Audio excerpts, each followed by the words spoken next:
I had to go offline and try to fix the YouTube stream. A little bit of a technical difficulty. That happens once in a while. It falls off and you have to go get reconnected again. So I'm now waiting to go live on all my streams, and I think we are live right now. So let's get started. So we have a lot to cover today. As I was saying that, we are almost at the end of November. We have, a week and a half left. And then, of course, you've got the holiday season, and then the new year brings midterms. So we'll talk a little bit about the midterm elections. They are a big deal for Democrats because right now, as you know, Democrats have the House, they have the Senate 50-50, just almost, and of course, they have the presidency. So usually when that happens, Democrats tend to lose the House in the midterms. And so there's a lot of concern about what they need to accomplish in order to prevent that. So we'll talk a little about what's impacting that. We'll share some polls that came out today, interesting stuff, and you can make your own judgments. I also want to go over a little bit about what's happening on Build Back Better, because apparently today we are supposed to have the vote this evening. So the Build Back Better Act, or bill rather, is being debated on the floor right now. There's supposed to be a vote on it later tonight, maybe late into the night. So I'll bring you the latest on that and what's in there and what's not in there, and how many people are on board with that, and will it pass? Remember, the Democrats have a 3-vote margin. So if even one person more than that decides that they don't want to vote for it, they're in trouble. Now in the Senate, any one single senator can put a stop to the Build Back Better for whatever reason, and there is a reason, and that reason happens to be what's called the SALT deduction, or the SALT deductible cap. And we'll talk a little about what that is so you can understand what the kind of concern over that is and all the debate over that is. I also want to go over a little bit about taxing billionaires and where that is. Remember, that came up, very briefly in the Build Back Better, and of course, it was killed very quickly. But the reason it became a topic is, we had senators talking about taxing billionaires, and of course, we had a billionaire who responded to one of those tweets, and I want to give you a very practical look at why not taxing billionaires is bad for our democracy, and not just bad for the American people, bad for our economy, but actually bad for our democracy. And of course, some people really believe that our markets are completely non-manipulated, that we have free markets, and that's just practically not true, simply not true. And the evidence is out there, and you can decide for yourself whether you support taxing billionaires or not. I obviously do, and so we'll talk a little bit about that. And then of course we have some really great news regarding the union workers at John Deere who are putting together, assembling John Deere products and services, and the apparent deal that they were able to strike with the corporation John Deere. So that's ending today's stream with something positive for you to go away with and feel like we're making some progress. So let's get started. Where are we with midterm elections? One of the big things that's being talked about a lot is, people are still talking about the fact that the economy isn't doing so great. And then there's these polls that been done over the past several weeks that have come out, and apparently the polls are not looking great for President Biden.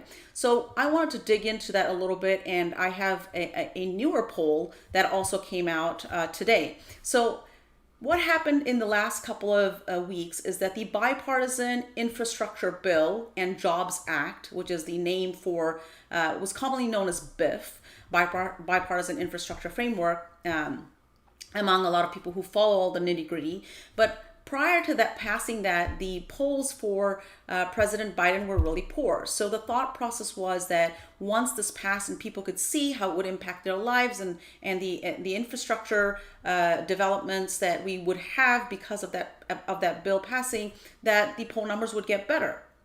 But even polls that were done after this pass look kind of bleak for President Biden. And so the real question is, Why is that? So before we go into the poll, and I am going to go into that a little bit, I want to give you a quick update as what is in the bipartisan infrastructure bill. And these are the things that are being most publicized. So there are lots of aspects of this bill that are not really favorable for the American people. I'm not going into those. For example, privatization of some of our public infrastructure, which will in the long run cost us more money. Basically, it will go to private corporations who will be able to profit off of that. So not everything is great in this bill, just to keep in mind. However, this is where we are in the bill. We're talking about roads and bridges, railroad, which seems like a significant amount given that a lot of us, especially in Texas, for example, in the southern states, in the Midwestern states, we're not using any kind of public transportation that's rail related. Like, for example, Austin, Texas has a light rail from North Austin to South Austin, etc. But it's very, very limited in its capacity, and the number of people that actually use it on a regular basis to commute back and forth to work, even prior to the pandemic, was very much limited because the route is very much limited. So the interesting thing about passenger rail as well as freight rail, that number 66 billion is quite big in comparison to roads and bridges, given that almost all of us, if not all of us, are using roads and bridges on a day-to-day basis. There's also money in there for the power grid. That's important for Texans. Earlier in February, we had a freeze here. We had many challenges. That was, of course, because of, GOP mismanagement of Texas infrastructure. But across our country, we talked about in the past decade how our power grid needs to be modernized. And so there is a lot of money in there. The one item that Democrats are talking a lot about is broadband. And I want to bring up something very near to me here in Austin, Texas. Austin is the 11th largest city in the entire country. It has grown significantly over the last 10 to 20 years. And the population has grown, the population density has grown, and it's considered a major city in the United States. However, an hour and a half away from Austin, there are lots of small towns. And during the pandemic, when kids were going to be learning over Zoom, and we said no school for kids for quite a while, what we discovered was in many of these small towns, they had absolutely no broadband. So they couldn't get on Zoom classes. Not only did they not have any availability of, devices, for example, getting on a phone or a tablet or a computer to be able to do their classes, they didn't even have broadband. And this is after the United States government has put in so much investment into broadband over the years, but we have vast swaths of land that is even near to major cities that does not have broadband availability. So this broadband, $65 billion is a lot of money. But the question that I have, especially with my background in technology, is it actually more efficient to put down broadband in very rural areas, or should we be using satellite? Now, maybe satellite is also covered under this, but putting down hard broadband is, lines or high-speed lines is not always the most cost-effective way to get high-speed internet to rural areas. So it'll be interesting to see exactly how that is distributed and whether that will make impact in the lives of those people that need it the most. I'm talking about small towns, rural areas where they still have a major lack of access to broadband. The one part that's talked about a lot is clean water infrastructure, and of course replacing lead pipes. To think that in the United States in 2021 we have neighborhoods that still have lead pipes is devastating to hear.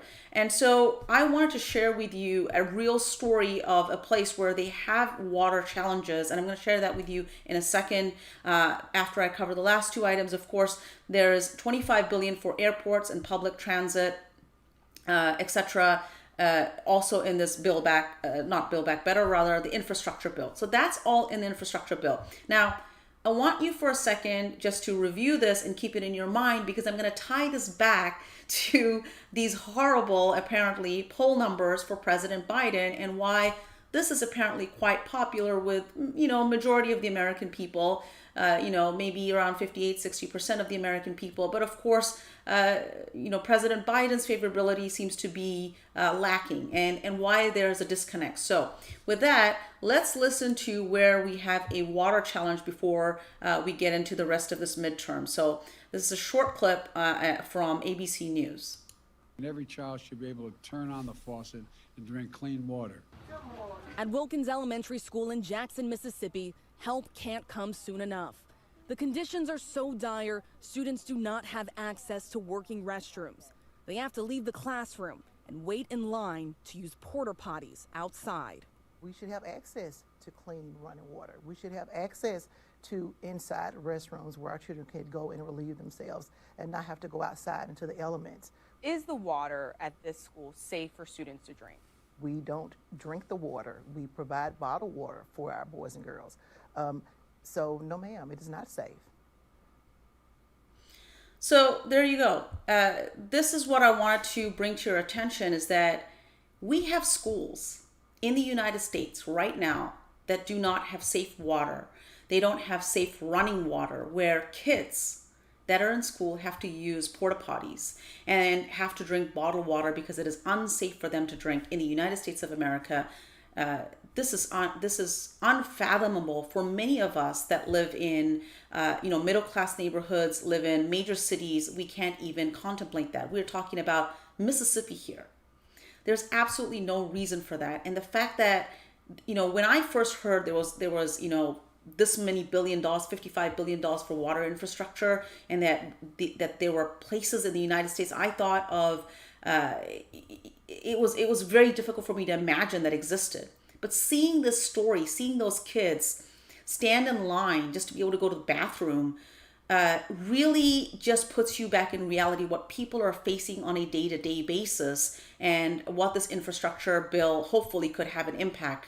Now, the key thing to watch is, will this money go to the places that really need it the most? Will it really impact the kids that are having to go through this on a day-to-day basis? That is the thing to watch for, and I hope that our media goes back and sees a year later whether the situation that these kids are facing, lead water pipes, have indeed been corrected or have been renovated to be safer. Now, one thing I want to leave you with is this: that even with the $15 billion to replace lead pipes, not all lead pipes will be replaced. That makes absolutely no sense to me. It seems completely illogical to do a infrastructure bill that does not replace every single lead pipe in this country, and not to mention how dangerous that is for the people who have to actually live through and drink water that are coming through, or don't have access to water, have to drink bottled water to avoid that. That makes absolutely no sense to me, and that should not have been left out of the infrastructure bill. So with that, let's look at this poll that came out today, November 18th. This is somewhat respected poll. Again, I want to remind you that polls are directional only. I wouldn't say take this as a big hard science in that sense, but you can look here and you can look at their sample and methodology if you want to look how they actually interacted with these people. It looks like they talked to about somewhat close to somewhere between 1,300 and 1,400 people, and these were actual conversations on the phone with people. So you can go look at this. It came out today, 2018, and I will provide the link at the bottom on my YouTube if you want to look at it. But if you go click on President Biden, and I'm not going to go through the whole poll with you, you'll see here that Americans gave President Biden a negative 36.53% job approval rating. And so if you want to know exactly what that means, you can go to the poll questions, and you'll see here they ask them, do you approve or disapprove of the way Joe Biden is handling his job as president? And as a total, you can see here 36% approve, and right underneath that you'll see 53% disapprove. And of course you can now see A breakdown among Democrats, very popular, obviously. Republicans, exactly the opposite, what you would expect. But you can also look among independents, men, women, four-year college or no. And of course, there's a breakdown in age. And of course, there's a breakdown in race. So every single question here, all the poll questions are here. And you can go look at what people are looking at in terms of the economy, the questions that were specifically asked with respect to what is the most important problem, and so on and so forth. So the next thing I want to go to is the most important problem. They were asked a open-ended question, what they thought was the most important problem facing the country today, and the most frequent responses were polarization or division amongst each other, and of course that we all feel that. The economy was up there, and then of course there was immigration and inflation, etc. Now, you can also go look at the actual poll questions and look at what the breakdown was. But one of the things that absolutely makes total sense here is that a lot of these topics are also at the top of our mind, because that's what we see on the media on a day-to-day basis, telling us these are the problems that we should feel are problems as well. But if you look at the overall feedback of bill, the infrastructure bill, you can see here that none of this will actually be impactful and seen on a day-to-day basis in a lot of people's lives within the next year. You may not see any of these projects being implemented and actually completed for years to come. It may take a year, it may take 2 years, etc. What people are actually experiencing on a day-to-day basis are their income, their bills, the cost of living, healthcare, education, and the specific bills that they have to write. For example, a lot of people are going to have to start paying, for example, their student loans starting next year, early next year, in the late January, early February. And these are the kind of things that people are looking at, because that impacts their wallets on a day-to-day basis. So when people say the economy, a lot of times that is the umbrella word to say, I'm not faring well, I don't have the highest wages, I'm not doing well in this economy, I'm not being able to save or have extra income to spend on things that I want to. So that's kind of what's going on here. The second thing I want to go over is this article really quickly with you that I showed you earlier. But you can see here, they talk about the polling that I just went over. These are different polls. So this is another poll that ABC Washington Post polled down, that 70% say the economy is in bad shape. Again, that's a pretty big number. And what they mean by the economy could be a whole range of things. And this is a 12-point increase since last spring. More than half of those polled, again, say disapprove of President Biden's handling of the economy, while 39% say they approved. And of course, this is the whole disconnect between, well, if we're passing the bipartisan infrastructure bill, why wouldn't this number completely jump? And it's also about how it's being communicated, of course, in the media. So that's one of the things we see here, that the communication in the media is not going around necessarily saying that all these things are great. And of course, people are like, okay, this is great, we're going to have all of this, I feel good about this, but my overall situation on a day-to-day situation may not be so great. So that is the disconnect there, I believe, with respect to midterms. Do people feel energized? Now, let's just focus specifically on that item. If you are a Republican voter and you normally vote for the GOP, right now, you know that you don't have control in the House. Of course, the Senate is 50-50, but Democrats have control of the Senate. So you're energized to come back. You've just suffered defeat. You may want to come back and you want to change the status quo because that's your team, right? Now, on the Democrat side, of course, how do you energize everybody to come out and vote in the midterms? The point here, it is kind of important in the sense that you have certain people who consider themselves Democrats and they're going to come out to vote every single time. But there are other voters that voted Democrats in in hopes, in anticipation of their lives changing economically, right?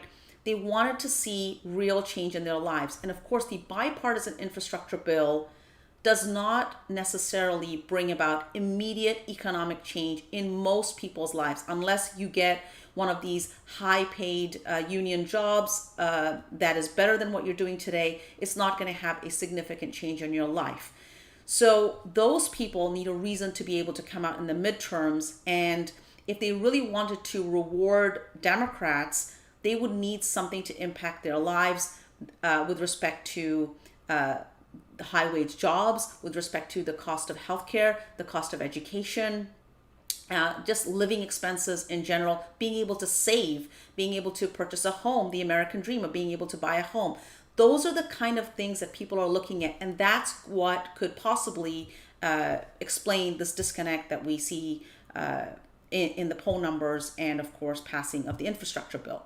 So with that, let's talk about Build Back Better, because that is being voted on today. And will that change the way that Democratic voters specifically feel about coming out in the midterms? So this is the kind of the key list of items that was originally in the $3.5 trillion Build Back Better bill, which I've been going over, so I won't go over in a big way, but this is just to jog your memory to tell you what was in the original $3.5 trillion bill. There are lots of things in here that are very impactful on a day-to-day basis. Now, remember, this bill definitely does not go as far as I would like to see, and does not address things like actual healthcare coverage. It does not address things like doing away with student loan debt. So if you have a student loan payment coming up in January, you're probably quite anxious about that bill coming due because you haven't paid it for a year, or many of you have not paid it for a year. Those things are not covered here. In addition to that, we are now at a $1.7 trillion bill with a lot of things taken out. So paid leave supposedly back in, but much smaller. Like I said, tuition-free community college completely gone. Immigration, not going to probably happen from what we've seen with the parliamentarian. And of course, as you know, Democrats can override the parliamentarian. They don't need to even fire the parliamentarian. They can just ignore the parliamentarian. And if the Senate wanted to revert back to the parliamentarian's decision, they would need a 60 vote, and they don't have that. You just don't have that in the Senate. Republicans don't have 60 votes in the Senate to revert back to the parliamentarian's decision.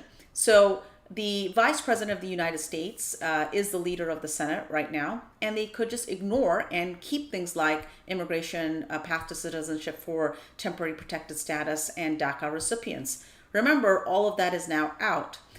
Dental coverage for Medicare, people who have Medicare today, out. Hearing, supposedly still in. Vision, out. Lowering prescription drug prices, there are some good things about that. So really quickly here, PBS News today went through that Medicare can negotiate price of certain drugs, but only starting in 2025. So people will not see an impact until 2025, and that is a problem. Again, it's not going to happen in 2022. Prescription drug prices for seniors is capped at $2,000 per year, starting but in 2024. Again, not in 2022. So remember, we're talking about the midterms. The midterms are next year. We're less than 90 days, less than, 6 weeks away from the new year, where all the midterms will happen, right? In 2020, all the primaries will happen, and we're about a year away from the actual midterms. But this will not go into effect until 2024. And of course, something specific like insulin is capped at $35 for a 30-day supply starting in 2023. But again, this is specifically, most of these things will not go into effect until after the midterms. So what is going to actually motivate Democrats to vote in the midterms? Not a lot. So you see where I'm coming from here, that it is really important for Democrats to deliver something. Now, there are two areas where I think Democrats have a way of making a case. Universal pre-K is not nothing. That's for 3 or 4 year olds. That's a big deal for a lot of working parents, and especially single parents. That's a huge deal for basically working families that need this very much. It's a huge expense for them today. So that's number one. The other thing is the child tax credits. Now, right now, there are child tax credits because they were passed from mid 2021 through December of 2021. And that is something that Democrats, I don't think, emphasize enough. That is a big deal for a lot of families with children under 18 years old. They get somewhere between $250 and $300 a week. And of course, that makes a huge difference. That's a huge difference to your grocery bill. If you get an extra $250 because you have one child, or if you have two kids, you get anywhere between $500 and $600 a month. That's a huge impact to your grocery bill. So these are actual positive economic changes in people's lives that would make a difference in whether people are energized to come out in 2022 or not. But you can see that a lot of the other things, especially for seniors who are some of the most reliable voters, you do not want to disenfranchise them. And unfortunately, if a lot of these things don't kick in right away, that could be detrimental to enthusiasm for seniors to come out and vote. Although that remains to be seen because they are a reliable voter base. So that's kind of where we are on Build Back Better. It's been severely stripped down.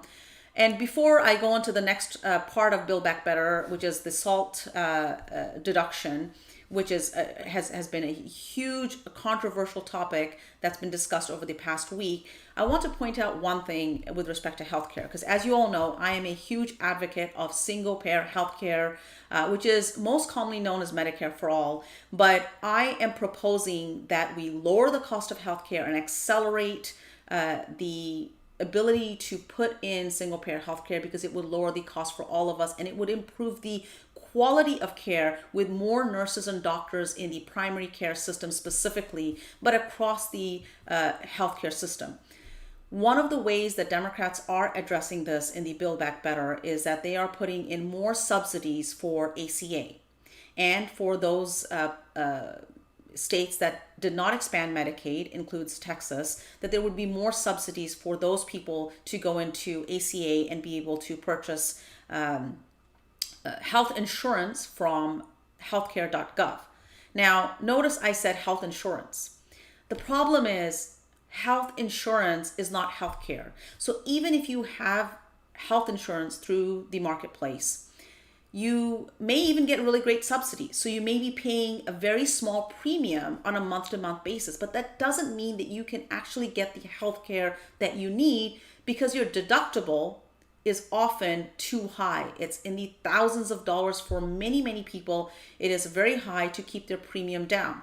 And that is where the biggest challenge is, that even though you have a health insurance, you're unable to get health care. And so ACA subsidies inside Build Back Better, however great they sound from a standpoint of people who have health insurance, who have great health insurance, and I'm talking about people in Congress that have really great health insurance, it sounds like they're doing you such a great favor. But if you actually can't go see a doctor, that is a real problem. And that, again, is a challenge that people are facing on a day-to-day basis, and that's an issue.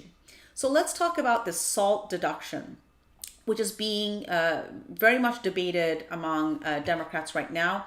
And I will talk about, one thing I missed that I want to go back before I talk about SALT is the CBO estimate did come out. This is a requirement for being able to actually vote on Build Back Better. They wanted to see some of these numbers. And so this is released. I will post this URL for you so you can look at it. But the CBO estimated that enacting this legislation would result in a net increase in the deficit totaling $367 billion. Now, to put this in perspective, this is saying it's a net increase in deficit. Now, I do have an article here that talks about the Build Back Better and the CBO. So even though it said it was 367, they also talked about the being able to get some sort of estimated savings of beefed up IRS enforcement, which would be about 207 billion. And then if you take that number that CBO came out with and you subtract the 207, you get the 160 billion. So it lowers the deficit down to 160 billion dollars. But in fact, some of these investments are going to be much bigger. They're going to have a much bigger payoff. They're not discussing that in this specific article, or they're not using that rather as a way to get people to, accept the Build Back Better, or saying that, hey, this is actually going to be a net positive in the long run because of the investments in the American people. So that's kind of where we are. Sorry, my camera moved just a little bit here. Let me just fix that 1 second.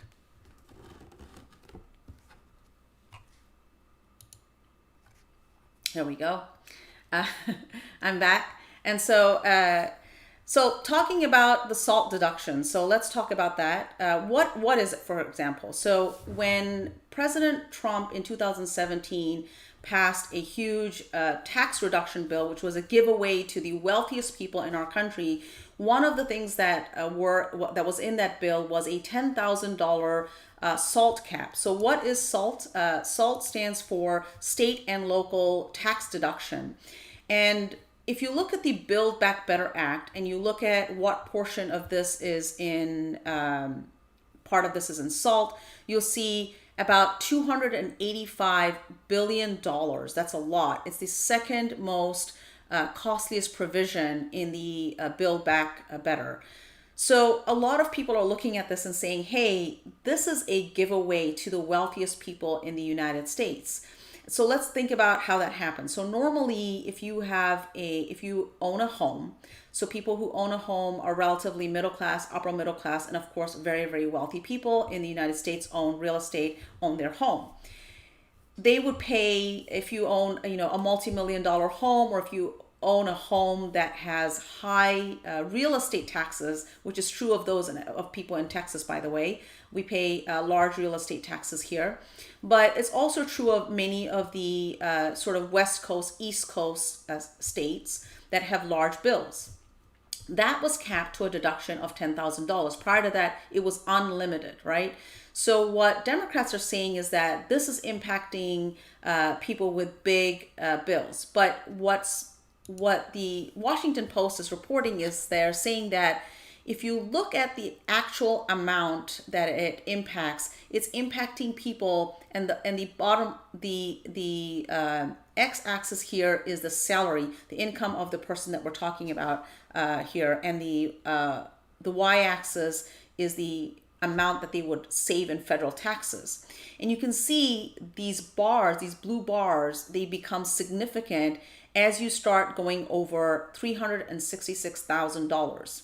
So if your income is over $366,000, which is a pretty high income, we're not talking just a six-figure salary, we're talking about multiples of six figures, close to $400,000, that's when you start getting the biggest tax write-off. So we're talking really about giving a tax write-off to extremely wealthy people. So let's look at this article just a little bit closer right here, and I'll go over this, but they're talking about originally what it would allow households to do is to increase their tax deduction from $10,000 to $80,000. So that's a huge deduction. Right now they max out at $10,000, but basically they would be able to take up to $80,000 through 2026. And then it would impose a new deduction cap through 2031. And again, like I discussed, I just showed you this chart here. What they're saying, the original SALT cap that was created in 27, it's actually due to expire in 2026. So it was put in there for about 10 years.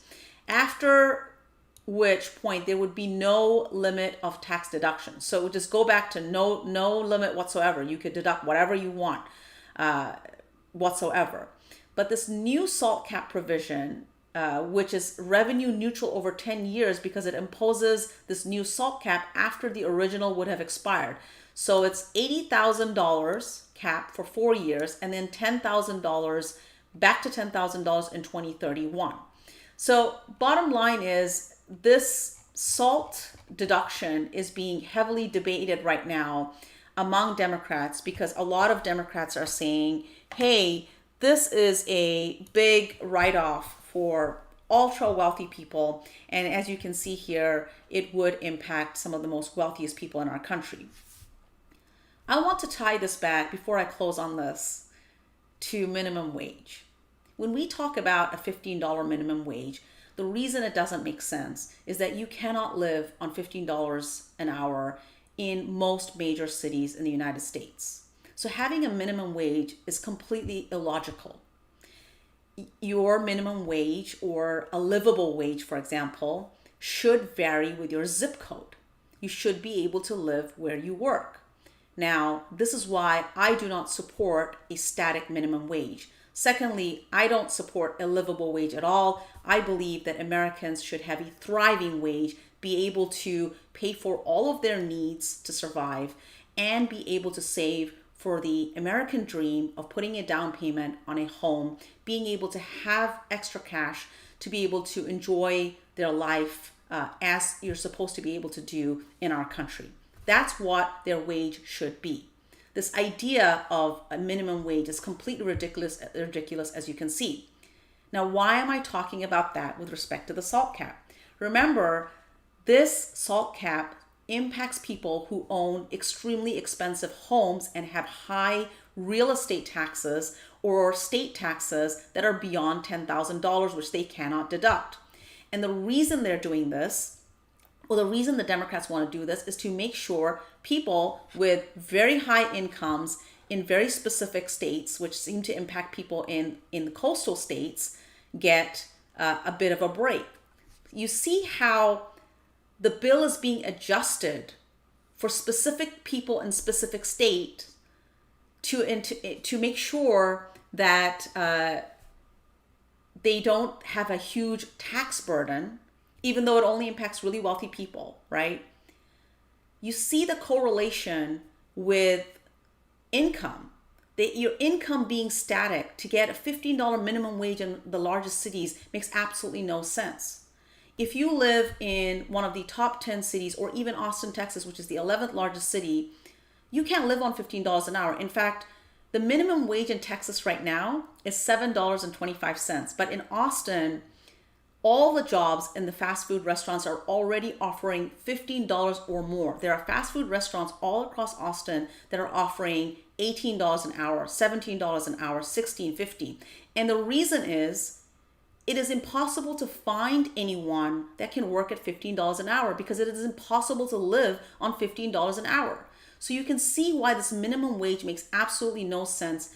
Your thriving wage, which is what I believe in, should be tied to your zip code. Just like here, you're trying to address people who have maybe lower incomes or middle class incomes, at least that's the story they're telling, and be able to give them a lower tax burden, middle class people, and the bottom 50% of the United States.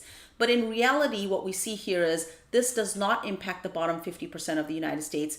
Definitely, if your income is over $300,000, it doesn't matter where you live in the United States, even in the biggest cities where $300,000 a year is not that high of an income. It does not matter. That is still an income that is well into the top 10%, if not the top 5% of earners in the United States. It's actually like a top 1 or 2%, to be frank with you.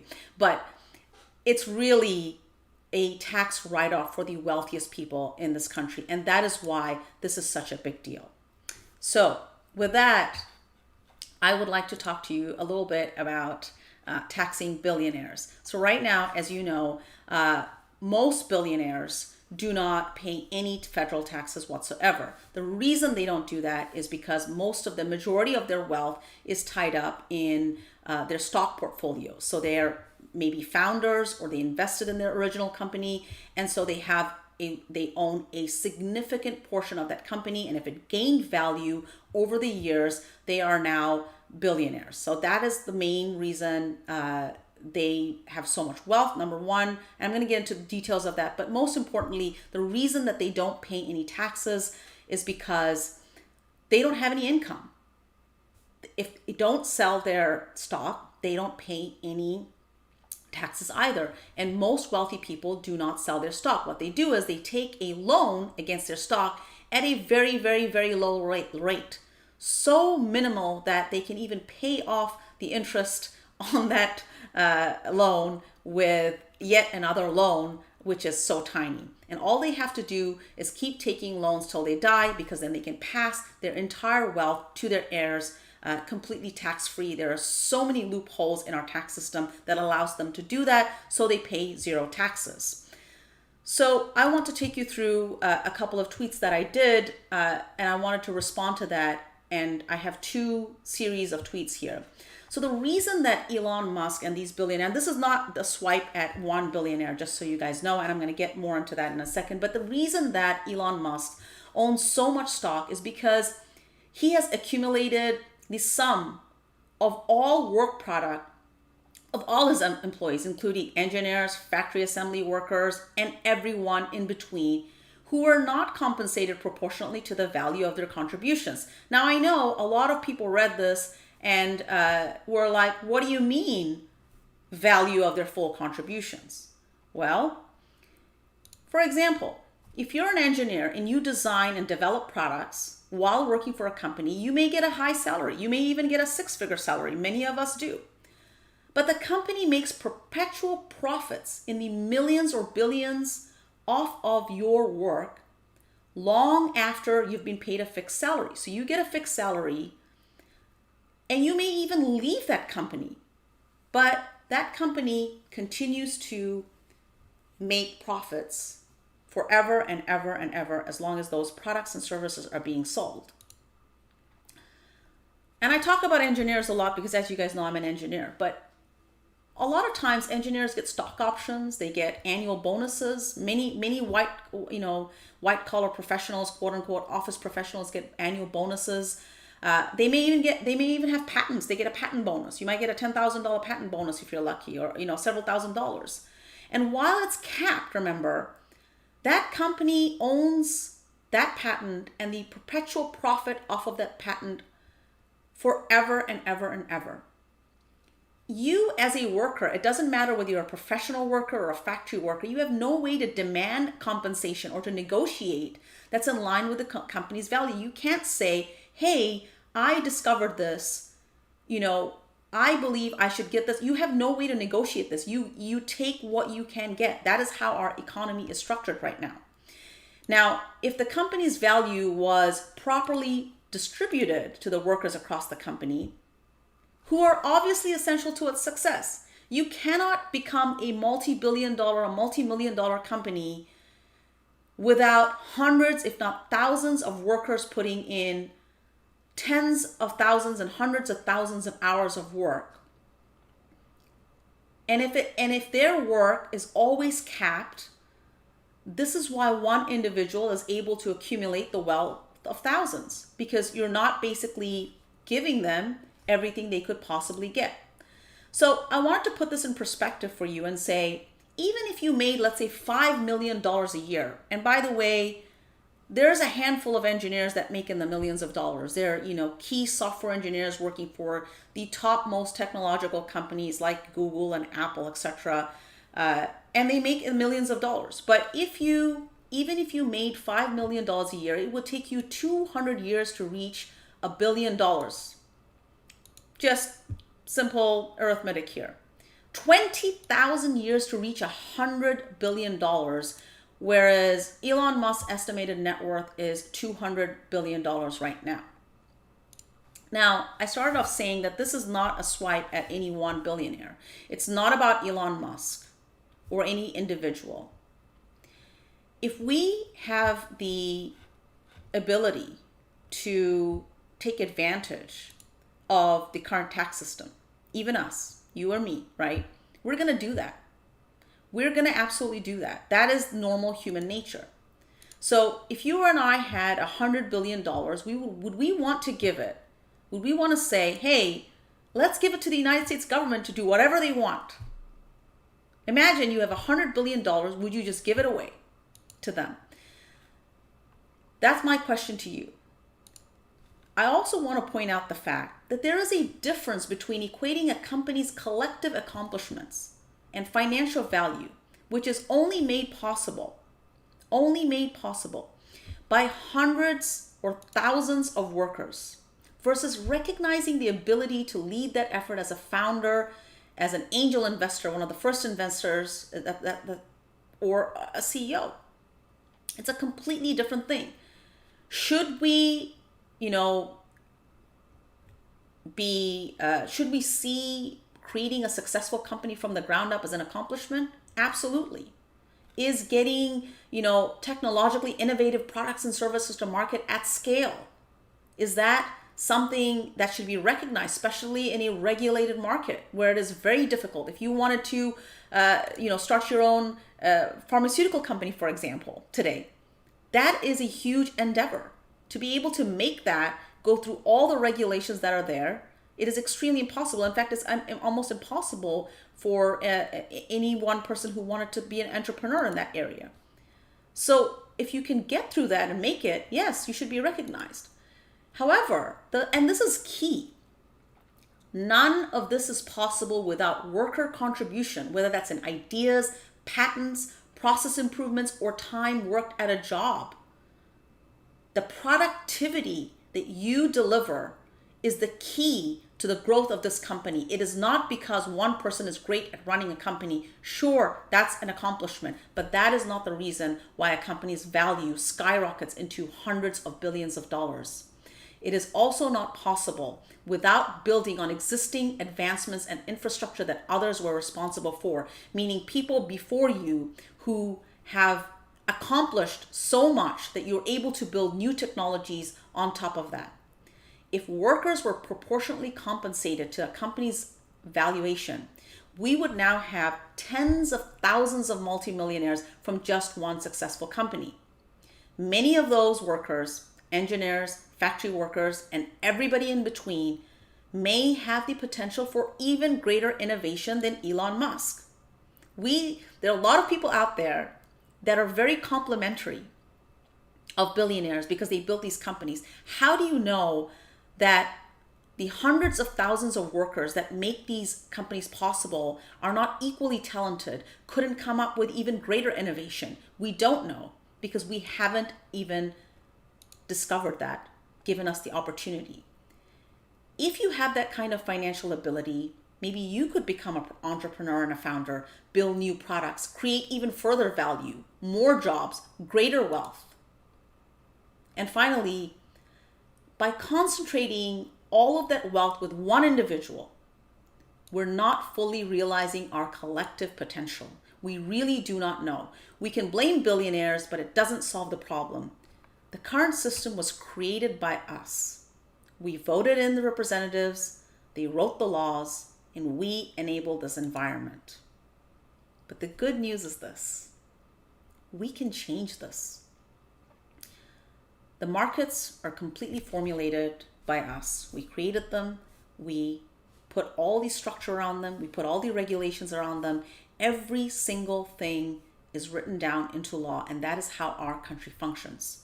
We can absolutely change all of this to ensure that wealth is not concentrated with just one person, because we don't know how many geniuses we have out there that could completely transform the way we live, how many more people there are with great ideas. Right now, the Picassos of the world, the great inventors of the world, the geniuses of the world could be sitting there writing code, trying to just pay their bills, or they may be flipping hamburgers at a fast food restaurant.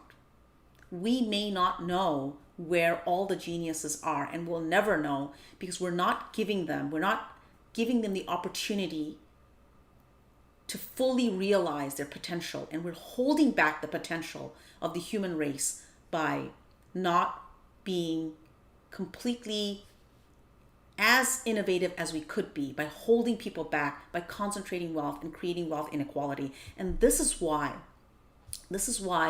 taxing billionaires is extremely important. It is extremely important because we are holding back our ability to succeed in this earth. It is possible to be much more advanced, much more sustainably. We don't know what could have been possible if we wanted to do all of these advancements without destroying our earth. We don't even know if that's possible. I'm very confident that that is something that could be done. We could have had all of this technology and we could have done it in a sustainable way without burning fossil fuels. but we never put our time and effort into that focus. Like, how can we do all of this in a sustainable way? And that will never happen unless we put our time and effort into that area. So as I said, I want to leave you with something really positive today.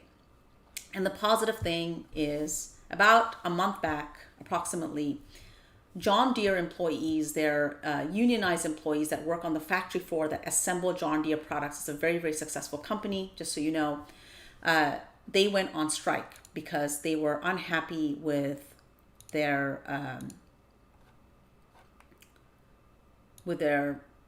current contract. So it is my pleasure to report to you that the strike ended after workers okayed a pact with hefty raises on the third vote. And I do want to share that article with you because I think it is a very, very positive article. So let me pull that up for you. This is the beginning of it, but basically the best part about this article is that they will get a 10% raise immediately. So I'm going to move over to this article so we can look at it together. So as you can see here, more than 10,000 John Deere workers went on strike in October. And now they have a new contract and a landmark deal. That deal talks about, first of all, 10% increase in wages this year and a total increase of 20% over the lifetime of the contract. This is much more significant than the original 5% or 6% to others that they originally had wanted to accept, which did not get accepted. On top of that, there is a $8,500 signing bonus, more retirement option, and it makes no changes to healthcare, meaning they're able to keep the current healthcare that they have. It was ratified by 61% of their union members versus 39%. So this is now in place. And you can see here, the last part that I want to bring to your attention here is that John Deere reported record profits this year. It had net income between 5.7 to 5.9 billion.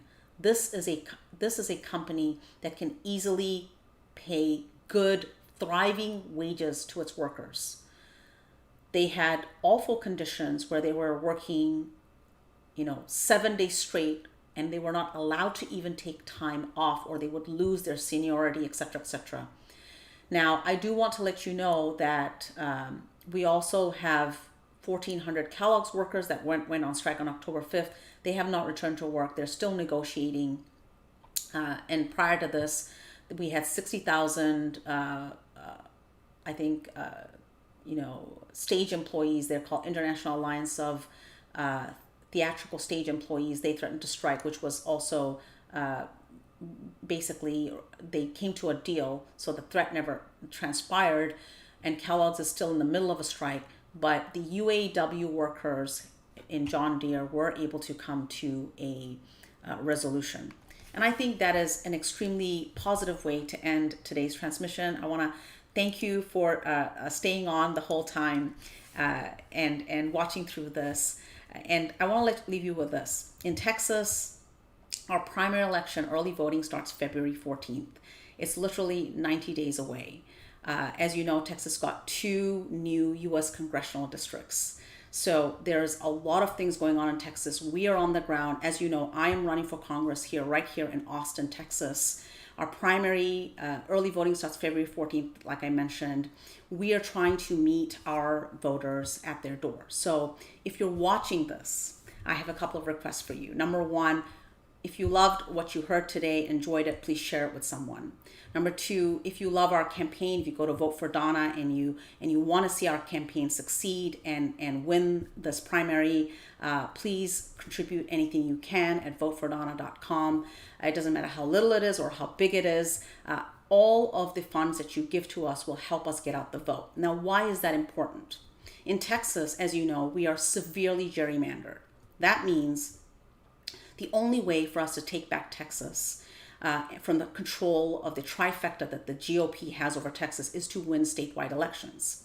Now, this week, Beto O'Rourke announced that he is running for the governor of Texas. And so there is a lot of incentive for Democrats to come out in Texas and vote. Now, in 2018, when Beto O'Rourke ran, he was just short something around 215,000 votes. By my calculations, Austin alone left close to 100,000, if not more, votes on the table of registered Democratic voters. This is one of the bluest cities in all of Texas. The way to ensure that we take back Texas is to flip statewide races. If you flip even one statewide race, for example, the lieutenant governor who only won with 51 and something, etc. % of the vote, you have so much say over the Texas state legislator and the agenda at the state level.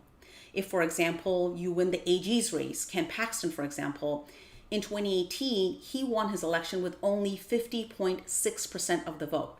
Now, in Texas, you have to get over 50% of the vote in order to win an election, but he only won with 0.6% of the vote. So you can see how close these races are and how flippable they are. In 2018, if the bluest areas, the bluest cities in Texas had all come out, registered Democratic voters had come out and vote. And by the way, there are millions of registered voters right now in Texas that are not voting because Democrats believe in Texas, we're gerrymandered, we're not going to change anything. And at the state level, that is true. At the U.S. congressional level, that is absolutely true. In the 2020 redistricting, we've been gerrymandered so badly that none of our state races, state representative races, or Senate races are truly what we call competitive races, flippable races. They're gerrymandered either completely red or they've been created as sync districts, which are completely blue. So there are no districts to actually compete for, to persuade that are close. That's what gerrymandering is all about. But at the statewide level, there is no gerrymandering. So if you can close the gap of that 215 back in 2018 when Beto O'Rourke ran against Ted Cruz, if we can do that in 2022, for Texas, that is a huge step towards bringing back normalcy to our state, to fighting things like further gerrymandering that's happened, voter suppression, reproductive rights gone from all Texans. To reverse that, that is the only way to do it. And the way we can do it is by getting out every single Democratic voter in the state, because gerrymandering does not exist statewide. And I'll leave you with this. When I ran in 2020, our race got the highest voter turnout in the history of the district in both the Williamson and Bell. But Williamson County led all of Texas, #1 in voter turnout among the top 25 most populated counties. Now, Texas has over 200 counties, but majority of those counties are very, very light population. They're rural counties. So if you look at the top 25 most populated counties, Williamson County, all of which was in my district, this is Northwest Austin and all of its suburbs, #1 in voter turnout. And we were able to accomplish this by going and meeting the voter where they are, at their door. So it can be done. If we can repeat that again in 2022, not only can we win our race, but we can help Beto O'Rourke and other Democratic candidates who come out of the primary to win statewide races. And once we win statewide races, we finally can put a stop to gerrymandering. That's how we win Texas. And with that, I want to thank you for watching. I wish you a wonderful weekend. And again, join me here on Twitter Spaces if you want to have an interactive conversation, 9 p.m. Central Time on Mondays.